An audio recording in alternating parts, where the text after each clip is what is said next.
So my question is a financial abundance question. For 20 years, I've enjoyed business growth and expansion and financial abundance and all the good things that come along with that. And when the recession came and hit my industry hard and my business hard. Grid. My question is, yes, thank you.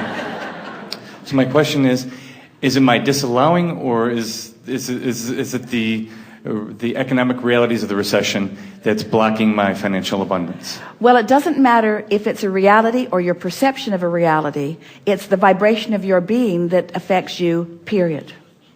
So there are a lot of people who say, well, we live in this world and we cannot put our head in the sand and ignore the reality. And we say, well, you can observe reality as it is, or you can create reality. It's your choice. But most people are recreating reality based upon the what is that they are observing. And it's why things go slow for you. And it's why you feel uncomfortable. In other words, the answer to the question is the same in either way.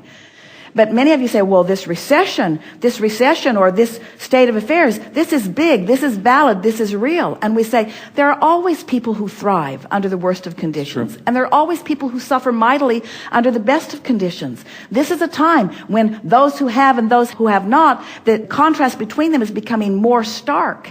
There could be a complete restructuring of all of the finances of the world or even of your nation. But let's say a global restructuring where it is all gathered and all divvied out and all given to everyone evenly, and it would not be 10 years before it was right back the way it is. Because law of attraction is a powerful, powerful thing, you see.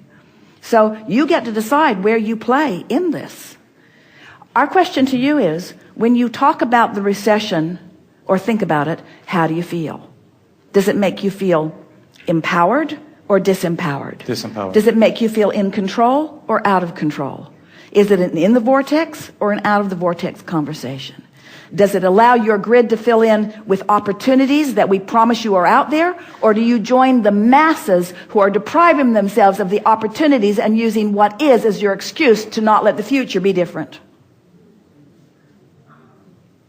Okay. Want to talk more? One last question. Is it like all of that is conceptual, and we know you get that. Right. And it's really easy for us. We pay no rent. I feel like I prepave it, but it's like I'm frustrated at the lack of speed of getting there. Well, the frustration is your indication that in the moment you're not getting there at all.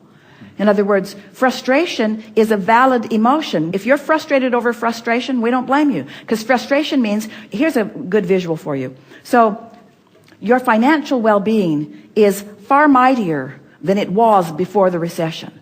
What's in your vortex is exponentially greater than it ever was before. So here it is, ready to reveal itself to you in interesting, fascinating, satisfying ways. But you're holding a closed door because of your attention to the economy. And your frustration is your indicator that you're barring the door, or at least hindering it. So your singular work is to find some way to think about finances in a way that doesn't feel frustrating.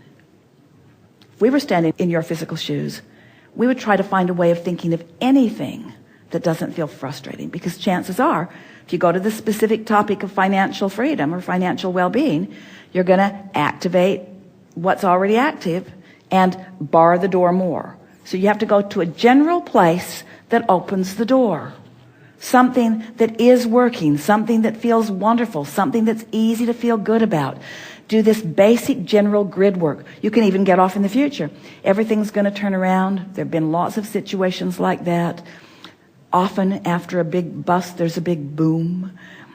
Things always work out. There are enough of us that are resourceful enough. Now, we're on the topic, but we're being more general. Or you could leave that topic altogether. There's much more to well-being than finances, although finances do play a big part of it. And so that might be difficult for you to detach yourself from that.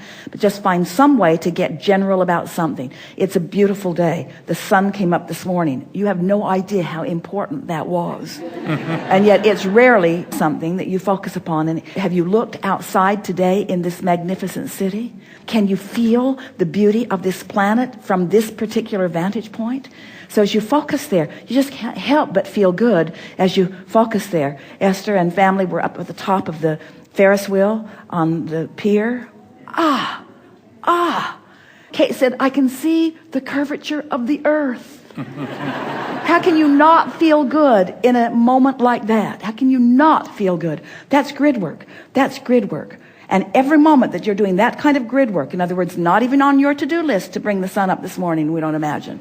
But as you acknowledge it and you use it as your reason to feel good, as you use anything as your reason to feel good, you come into alignment with who you are. And then the specifics that you have identified, the specifics, hear this, the specifics that you've identified, when your grid work is in place, the specifics on the topics that matter the most to you will begin filling in. Now, what subjects matter most to you? It's interesting. We say to people, don't bring the thing that's bothering you the most to this discussion, because the thing that's bothering you the most, you've got the most concentrated momentum going in opposition to what you want. But now, focus for just a moment on that momentum. Even though you've been thinking, maybe, more about what you don't want than about what you do want on this subject of finances, your vortex, hear this, took the bounce. So what you do want is huge, even though you're vibrationally not in the vicinity of it. Are you following? And now you're focused upon the beautiful day.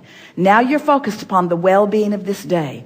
Now you've got nothing activated in you, or now you're meditating. What's going to happen? What momentum is going to fill in the things that matter most to you? An idea will come. An idea will come. An idea that will come that will flash you with such enthusiasm that you will know the rightness of that idea.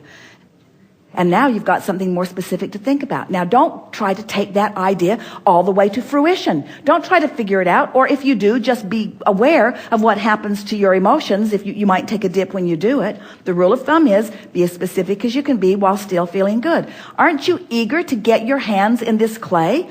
Don't you want to see what you've put into this vortex? Aren't you eager to watch the timeliness of this vortex to fill into your grid? And isn't it worth finding a minute to meditate or to appreciate or to acknowledge the well-being of your life experience?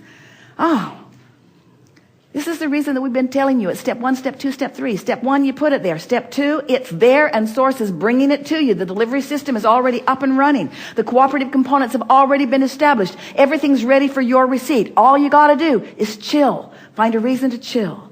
And in most cases, that means get off the specifics that have been holding you out of sync with what you want. Best we've ever said it. Thank you.